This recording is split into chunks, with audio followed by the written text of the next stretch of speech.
সালাম আলাইকুম প্রিয় ফেসবুক বন্ধুরা, আমি এই মুহূর্তে মাগুরা আসিয়াদের বাড়িতে আছি, শ্রীপুর থানা। আমি নোয়াখালী সেনবাগ উপজেলা থেকে এসেছি।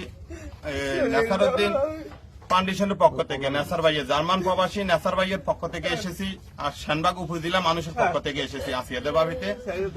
আসিয়া ছোট বোনকে আর আসিয়া কবরস্থান জিয়ারত করার জন্য এসেছি। আর আসিয়ার আম্মার সাথে, উনি আসিয়ার আম্মা, আপনারা সবাই দেখেছেন আজকে কয়টা দিন ধরে। আর উনি আসিয়ার বাবা, আর আসিয়ার এটা মেজে বোন।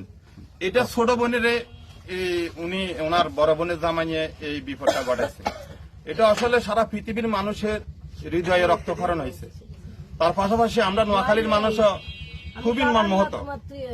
তাদের এই আত্মা হাজারে দেখি। আমার বড় ভাই নেসার ভাই জার্মান থেকে আমাকে নির্দেশ দিচ্ছে এখানে আসার জন্য, তাদের জন্য কিছু ঈদ সামগ্রী আনার জন্য আর আর্থিক কিছু সহযোগিতা করার জন্য। নেসার ভাইয়ের পক্ষ থেকে আমি 10,000 টাকা এই মুহূর্তে আসিয়ার আম্মাকে দিতেছি, টাকাগুলো রাখেন। আর নেসার ভাই বলছে ওনার নম্বরটা নিয়ে যাওয়ার জন্য ওনার সাথে যোগাযোগ করবে। আসলে আমি এখানে আসি দেখি ওনাদের ঘরের অবস্থা খুবই শোচনীয়, খুবই অসহায়। আর ওনার বাবাটা মানসিকভাবে অসুস্থ। উনি হয়েছে মেজে বোন, এই ছোট বোনের উপরে ওই তার 55 বোনের জামাই ব্যালেট দিয়ে তার উপরে আঘাত করেছে, তার বড়